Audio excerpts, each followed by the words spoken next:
I'm Katie Newhouse, and I'm one of the founders of Prism Studios. Last week, we introduced our new segment, Prism People, where I talked about my first experience with art. Today, I wanted to share a bit about what led us to creating Prism Studios, who we are, and what we're looking forward to in the coming year.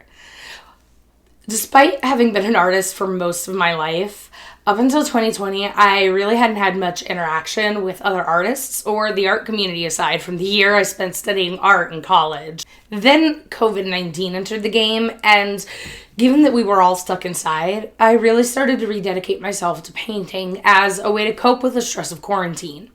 Now, I've always been a person of 1,000 projects, so it really wasn't new for me to pick painting back up. But what was new was that it wasn't just picking up projects and abandoning them, but I was actually finishing the work I was doing.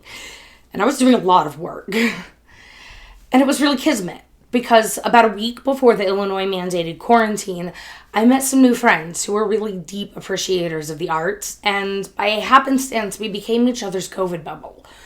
I was slowly finding myself surrounded by artists and this community of people who were not just supportive and appreciative of the arts, but were so encouraging towards each other to really lean into whatever it was we were working on. And it was like the sky opened up and I realized just how vast this community around here was, and I just didn't know it existed. And I suddenly didn't feel so alone. And I didn't feel like a fraud or a fluke, because I learned that there were all of these amazing artists that also had these feelings of imposter syndrome. And it really helped me to develop an appreciation for what I was creating. But after a while, like a lot of people, I started feeling the quarantine fatigue. But for me, it was more than that. I had been exposed to this community. I had this overwhelming longing to be surrounded by it at all times. And that's why I started Prism.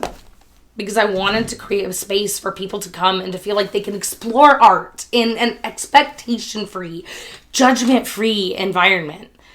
I wanted to curate a space where there was no such thing as good art or bad art, where we faced our feelings of imposter syndrome head on as a united collective, where we could help encourage and build up new artists and remind them that if you really want to be an artist, then you're already on that path, because art's so much more than a collection of techniques from art making.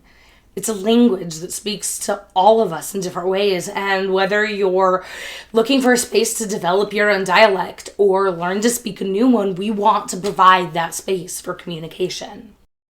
What is your role title in Prism Studios? That depends on who you ask.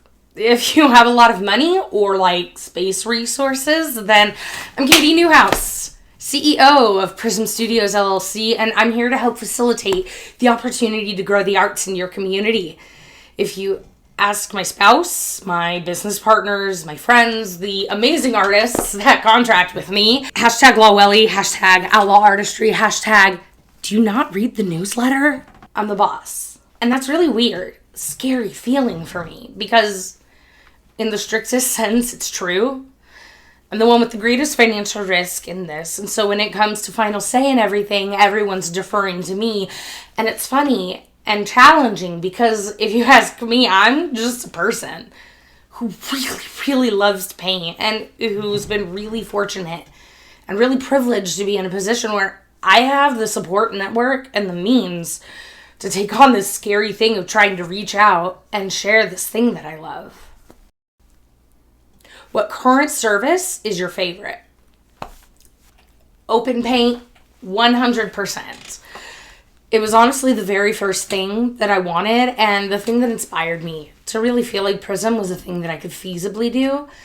Because for so many people, they have the desire to engage in the arts and to play and create. They don't have the space or the confidence or the access to materials. And also because, for me, I actually do my best painting when I'm spending time with my friends and creating around other people. I feel like it really helps me to move past the intimidation of the blank canvas when I'm surrounded by encouragement and love and support. And I realize that if I felt that way, other people probably do too. And so, again, it was really just about curating this space that's welcoming and encouraging of both independent work, but in a social setting, and of collaboration within that setting for those that want to. Open paint. What are you looking forward to the most? The YouTube, I think, with the goal of being community focused and community minded. We're really conscious of the impending risks with the Omicron variant. And so I'm super excited to be working on developing ways to share what we're doing through a digital format. So be on the lookout, because in addition to our other content starting this January, we'll be posting a free full instruction video on the last Saturday of the month.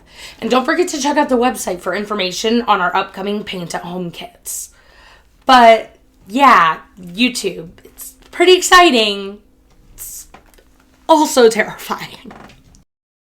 Finally, what's your advice for someone taking on a blank canvas?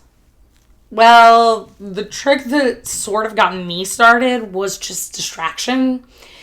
If I could distract myself enough from the nerves of starting, then I could start just getting paint on the canvas, so I had something to work with. And honestly, depending on what my goal is, because sometimes it really is satisfying to paint with focus and intention. And honestly, sometimes it's so satisfying to paint with focus and intention. But it's still fun to let yourself relax your mind and think about something else entirely. And enjoy the physical process of painting, so that you aren't so focused on that big, vast blankness. Eventually, there's some paint down, and then you have something that you can start working with, something that you can start shaping and changing until it becomes something. It's been a tumultuous couple of years. Share with me in the comments, in the light of how much our lives have changed, how has your relationship with art grown or changed? Have you found a creative home or outlet? If you're still looking, check out the links below to learn more about our arts initiative. Hit the like and subscribe so you never miss new content. Art for all the time.